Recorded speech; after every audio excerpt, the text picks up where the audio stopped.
Aujourd'hui, on se penche sur une affaire vraiment hors norme, qui défie le temps, la disparition de Mehdi Ben Barka. Ah oui, une énigme absolue. C'est ça. Imaginez, on est en plein Paris, octobre 65, et là, une figure politique marocaine majeure, hop, disparue, évanouie. Et presque 60 ans après, le mystère est toujours là, quasi intact. C'est une histoire folle où tout s'entremêle.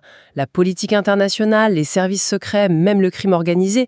Et puis, surtout, d'énormes zones d'ombre. Beaucoup de brouillard, oui. Pour essayer d'y voir un peu plus clair, on va s'appuyer sur des extraits d'un texte, l'affaire Ben Barka, un mystère marocain. Ça nous donne une base, les faits connus, les pistes. Et ça souligne bien la complexité du dossier, d'ailleurs. Bon, alors, allons-y, déballons ça. Pour commencer, qui c'était cet homme ? Mais la source le dit très clairement. Mehdi Ben Barka, c'était le visage de l'opposition au pouvoir marocain. Ah oui, carrément. Pas juste un opposant lambda, quoi. Non, non, une figure centrale, très charismatique, un leader important du mouvement tiers-mondiste aussi. Il présidait le comité préparatoire de la conférence tricontinentale de la Havane. Son influence allait bien au-delà du Maroc, hein. D'accord. Et le fait brut, le point de départ, c'est quoi ? C'est sa disparition à Paris, le vendredi 29 octobre 1965.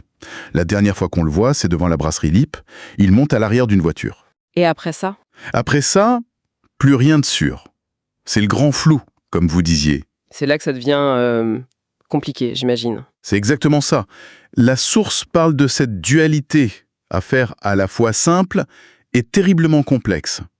Simple parce que le début est connu, un enlèvement, à Paris, date, lieu, témoin. D'accord. Mais complexe parce que dès qu'on veut savoir ce qui s'est passé après, on tombe dans ce que le texte appelle les supputations et les témoignages invérifiables. C'est-à-dire, qu'est-ce qui manque concrètement ? Ce qui manque cruellement, et la source insiste beaucoup là-dessus, ce sont les preuves matérielles, décisives, pour tout ce qui vient après l'enlèvement. Il n'y a pas de scène de crime claire pour la suite, pas de traces de violence physique trouvées sur les lieux parfois évoqués des années plus tard, pas d'ADN fiable qui dirait oui, il était là, ses ravisseurs aussi. Et le plus important, j'imagine ? Et surtout, le point fondamental, pas de corps, jamais retrouvé.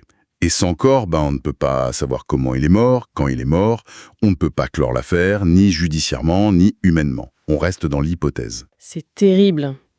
Et ce manque de preuves, il est accentué par autre chose, non ?